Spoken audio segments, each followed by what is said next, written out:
clock in the chapel says 2:15, so we're doing well. So didn't the time fly?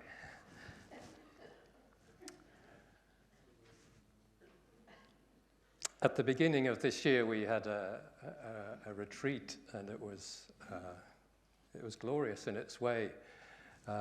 We had as a theme the mountains of God, how God meets people on mountains. So much of God's encounters with folks is on mountains. It's such an amazing metaphor of our walk with Him, isn't it? Sometimes we're in the fog of the valley, in the mist, and the Lord calls us higher to a different place, to see things more clearly, to have a different perspective, to see the glory of the valleys and the sunshine breaking through clouds in a new way.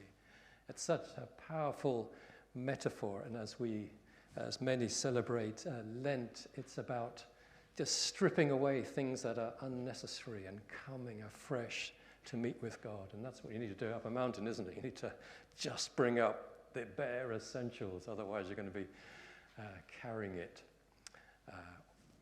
forever. I could tell a story about a honeymoon. I'm not going there. But, and it reminds me of, do you know the phrase, further up, further in? Do you know where that comes from? Further up, further in. It comes from, C.S. Lewis, The Last Battle, where Aslan made everything new. You know, the old Narnia was dissolved, a new Narnia came. It's like the heavens and the earth, the glory that will be revealed. And someone said this, I think it was the unicorn, "I've come home at last. This is my real country. I belong here. This is the land I've been looking for all my life, though I never knew it till now.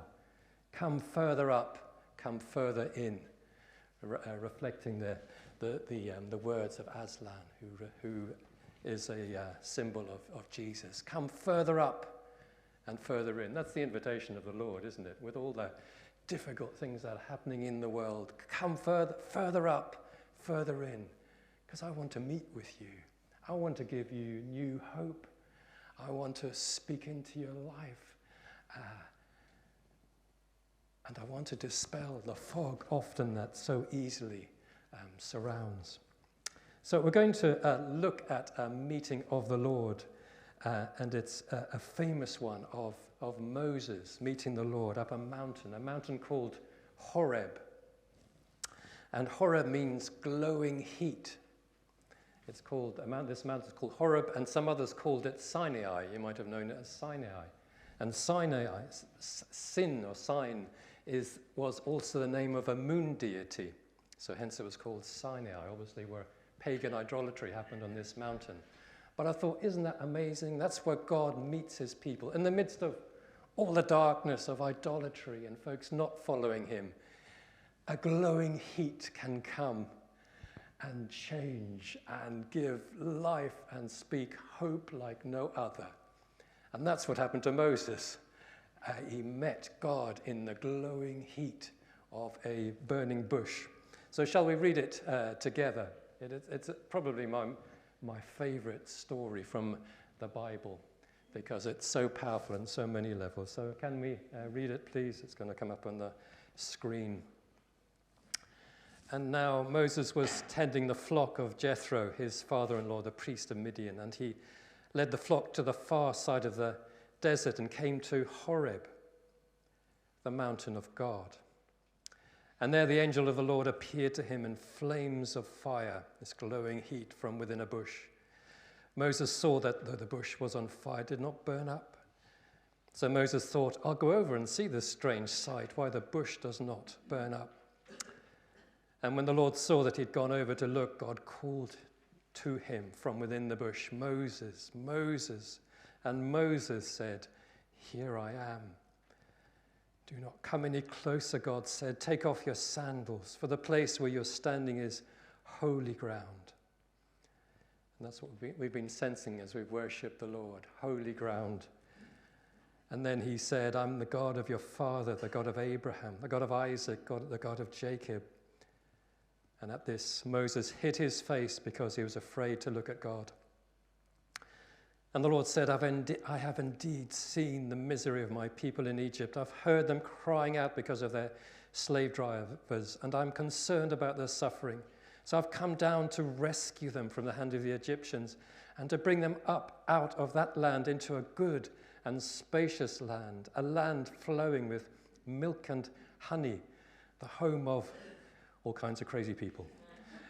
Verse 9, and now the cry of the Israelites has reached me, and I've seen the way the Egyptians are oppressing them. And Moses thought, cool. So now I'm sending you, gulp, to Pharaoh to bring my people, the Israelites, out of Egypt. But Moses said, well, who am I that I should go to Pharaoh and bring the Israelites out of Egypt? And God said, I will be with you. And this will be a sign to you that it's I who have sent you. When you've brought the people out of Egypt, you'll worship God in this mountain. And Moses said to God, suppose I go to the Israelites and say to them, the God of your fathers has sent me to you. And they say, well, what is his name? Who is he? And then what shall I tell them? God said to Moses, I am who I am. And this is what you are to say to the Israelites. I am has sent you.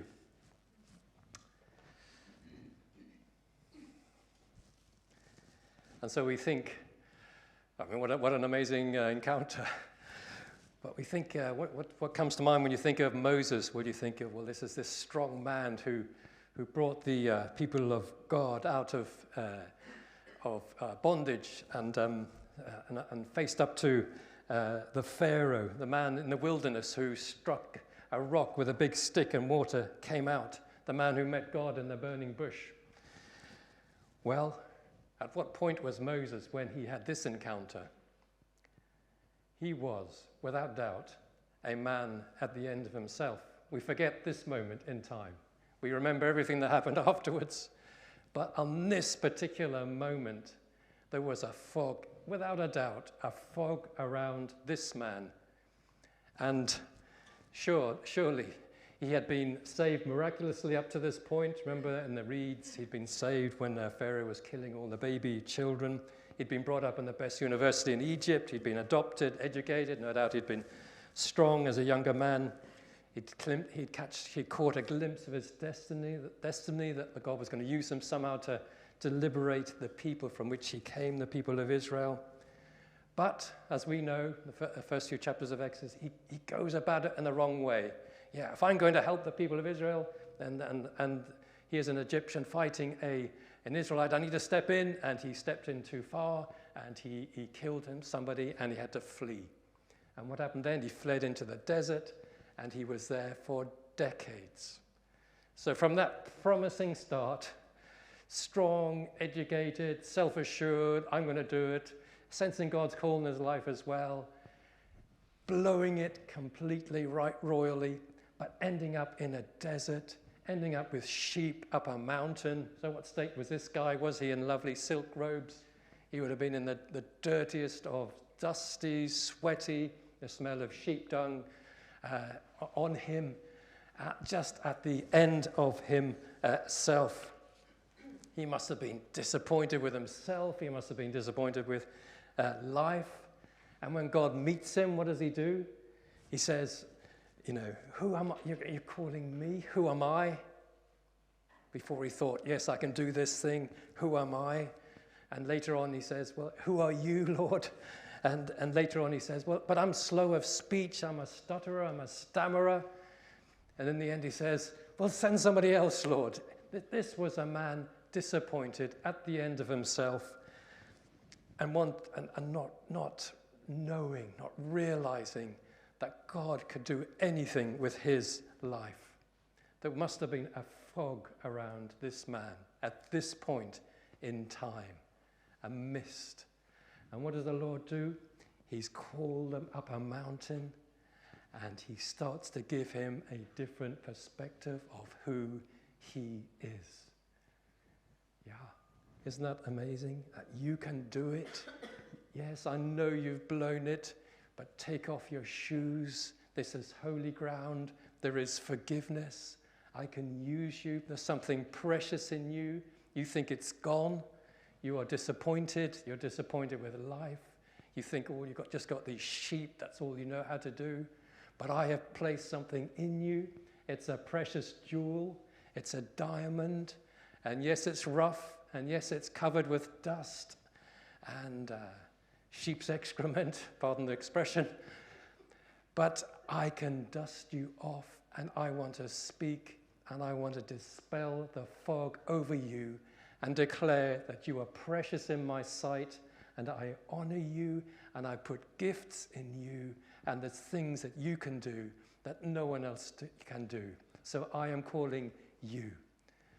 Up this mountain, the fog of who he is, the Lord wanted it to disappear. My hand is on you. Do you hear the Lord speaking to you this morning? Not only was there a fog around this man, there was a fog about God himself. Moses asked, well, what's his name? What's your name? What's your character? If you ask people in the street, what's God like? Who to you is God? Can you imagine the answers that would be given? You know, many people wouldn't even think he exists, but I think they do deep down. I remember as in my journey, communicating to people that God did not exist, but deep down I knew creation is full of his glory. But I think many people think he's aloof, he doesn't care. When I was a student, I thought God is just out to spoil our fun. I don't know what else you think. Just so many caricatures of God, this austere, this rule giver, just rule giver, this doer kind of person with a big long beard. I've only got a short one, thankfully. But just the most horrible being. You wouldn't want to meet with him, basically. And Jesus later asked the disciples, who do people say I am? You know, who is this God? Who do you say I am? And Peter says, well, you are the Christ, Son of the living God. And who? You folks here, you folks joining in. Who do you say that God is? Who is God to you? What's his name? What's his character? And I don't know what you would think, you know, deep down at a feeling level as well. But what does the Lord say, even in these 14 little verses from verse 7? Is he aloof? Is he far away from the suffering of the world? In verse 7, it's just this amazing liturgy, poetic words, one after the other, expressing the care, the compassion of God. It says this, the Lord says, I have indeed seen the misery of the people. Do you often feel that God doesn't see what you're going through? I have seen, God sees the misery of my people, and I have heard them crying. Yeah? If you've been crying and weeping, God hears. That's the God who is. He's the one who hears when we cry out. And I've heard them crying because of their slave drivers. I've seen that difficult, seemingly impossible bondage that you're in, that oppression. I've seen it. And goes on, I'm concerned. There's just one phrase after another. Seen, I've heard. See, you're crying. I know. I'm concerned about your suffering. So I've come down to rescue them from the hand of the Egyptians and to bring them up. What's the plan of God? Is it just to spoil our fun? No, to bring us to a land, a good and spacious land, a land flowing with milk and honey. As Jesus later said, I've come to give you life, and life in its fullness. That's what happens when we come to the Lord. It's life in its fullness. It's life that brings freedom and light, that dispels the darkness of who God is. And then he goes on to say, what's his name? Moses says, I am who I am. This incredible phrase of God that he uses in so many places in the Bible, I am. Later he says in Exodus, I am your healing. Yahweh Rapha in Exodus 15:26. to Gideon. Later on, he was kind of afraid. And since God was calling him, the Lord said, I am your peace, Yahweh Shalom. I am your shepherd in Psalm 23, verse 1. The last verse of Ezekiel says, I am Yahweh Shammah. I am present. I am with you. And you can go and do a study of the I ams of God. It's so gloriously full and wonderful. And Jesus also, didn't he, took that on his lips. I am life. I am the way, the truth, and the life. And how do you get to the Father? It's through me. I am the resurrection and the life. I am the light of the world. I'm the bread of life. I'm the one who feeds you to the depths of your being. And in Revelation, at the end of the Bible, it says, I am the bright morning star. It's like I bring something new. There's a daybreak, the bright morning star, the beginning of a new day. So the Lord was taking away in Moses the fog of his false beliefs in him. I'm the God who is there. I'm the God who cares. I'm the God who sees your suffering. Do we need the fog to be lifted from whom God is? Of course we do. More and more, don't we? And he's a God who breaks through in the ordinary. It's just absolutely incredible that I'm utterly fascinated by this God meeting Moses in the burning bush. It's like an ordinary bush, and somehow it became alive with the glory of God. Something in creation. Last night we were looking at there's a couple of huge stars over by the bungalow. They were huge. I thought it looks like an aeroplane or the moon or something, and it was a couple of stars from the Pisces constellation. And the Lord speaking, and I think I was speaking to someone this morning who looked up at the sky and saw a star twinkling, as if the Lord was speaking goodness and love and laughter to this person. We often read and quote this quote from Elizabeth Barrett Browning, and I'm guilty of it, but it's one of my favorite quotes, and I have to read it. She says this: earth is crammed with heaven, and every common bush afire with God. But only he who sees takes off his shoes. The rest sit round it and pluck blackberries. And if you read the rest of that poem from which it comes, she talks about every leaf, every twig, every tree speaking of God in some way. Every bumbling bee, the chaffinch that reminded her of an angel, cherubim, a pebble even on the ground reminded her of the stars in the sky and the rounded thing on the ground. And she says this even a little earlier in the poem: the whole temporal show, in other words, everything we see created, it's related royally. It's related to the king in some way, and built up to eternal significance through the open arms of God. All of creation that speaks in some way. It was speaking to Moses through the burning bush. I saw a video last week, and I've been itching to share it. But normally in the space programs that you see, space is always seen as silent. Mm-hmm. NASA conducted an experiment to see if there was any noise Yeah. in space. And the whole of the space, the stars, the planets, everything, they all make a noise. Yeah. So it's like even the planets and the stars Yeah. are crying out holy. Yeah. NASA discovered there's not silence in space, there's noise. And I would say even song. Tolkien has said in his background to Lord of the Rings, I was reading this recently, he speaks of the creator singing the creation into being, which is interesting. I'm sure when God spoke the word, it wasn't monotone. because there's so much beauty, I'm sure it was, lilting, and a song that spoke this whole creation into being. So shortly, a few months ago, we've been celebrating Christmas Nativity, just a baby.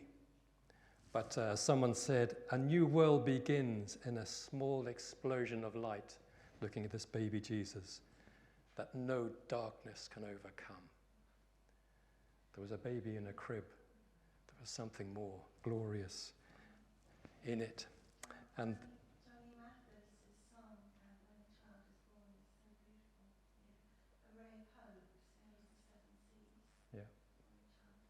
When a Child is Born, Johnny Mattis. And Ted Loder has said this, there are wonders all around. And he says, don't miss anything, don't miss life, don't miss God. There are wonders all around. I believe we need our eyes open so much more. He also went on to say, God does something everywhere, but he doesn't do everything anywhere. He always does something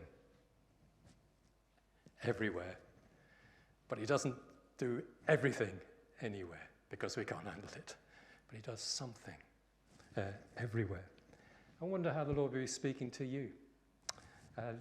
Yesterday we heard a message from Steve on the potter's wheel. It was a picture that Jeremiah had of a clay pot being reformed. The ordinary things of life, God's speaking. We went out into the field the other day, yesterday, with our dog that we were looking after. And there was a glorious oak tree there. And I was just mesmerized. It's near Powder Mill Stream, without any leaves, seemingly with no life. But I remember Brother Lawrence, remember him, who wrote a book, Practice the Presence of God. He had an epiphany before a tree with no leaves. Not a sunset, but a dead-looking tree, because he saw there's life underneath the ground, there's life about to explode. It looks dead, but it is beautiful in itself, and this tree was so proportionally balanced, and all the trunks going everywhere, all stationary and majestic, and all the curve of this tree in the midst of a field, all glorious, speaking of new life the Lord wants to speak. And we were in a coffee bar the other day, and sometimes your flat whites you get a little leaf in it. Well, this place I looked at it, and it was just a smiling face. I thought, is that just a coincidence? I felt the Lord say, yeah, receive my joy. You know, you might be caring, you're worried about things coming up or whatever. Just relax. Receive my joy. And then I looked up, and there was a notice on the cafe. It said, laugh like a seagull with a stolen chip. Even the seagulls who nick our chips, instead of getting cross at them. Is there something there? Just the joy of this life, I'm going to take it. But the Lord, I just believe he wants to dispel the fog of who he is. He's gloriously and full of joy, and he spoke this glorious universe into being with song. And he says, I am who I am. In me there is life. May he dispel the fog of who we think he is afresh this morning. And finally, he dispels the fog sometimes of who we think we are, the fog of who we think he is, as we come further up and further in. And then he clears the fog of our calling sometimes, doesn't he? He was calling Moses to be used to liberate the people of Israel. And as I said, Moses came back with 5 excuses. Who am I? Who are you? Who's going to believe me? Send somebody else, Lord. No, I'm calling you. You can do something that no one else can do. What is it in your sphere of influence that you can do, that no one else can do, that you can share the kingdom of God in some way? He is calling you. I love that little verse that we read earlier. And the Lord said, Moses, Moses. And then it goes on and said, and Moses said, here I am. 3 times Moses in that little verse. Your name, I've got your name. And your name's on the ticket. And there's something that only you can do in this world. You are a jewel, and you are precious, and I am calling you. So just take off your shoes, the Lord invites, and say, as Moses did, here I am. Will you let him do that afresh? And yes, there's going to be obstacles for Moses. There's going to be complaining people in the wilderness. But he said, here I am. And that was the beginning of a new journey, a new phase in his life. Will you follow me? Will you let the fog of perhaps encrusted disappointment, hopes that have been dashed? This is the fog of life sometimes we're in. The Lord, as he calls us to come further up, further in, the mist, he wants to dispel the fog and the mist. You are precious. God is wonderful. And there's something that you can do that no one else can do. So can we take off our shoes and not just pluck blackberries, but sense the presence of God here? Let him come to you. Let him come to us and dispel the fog.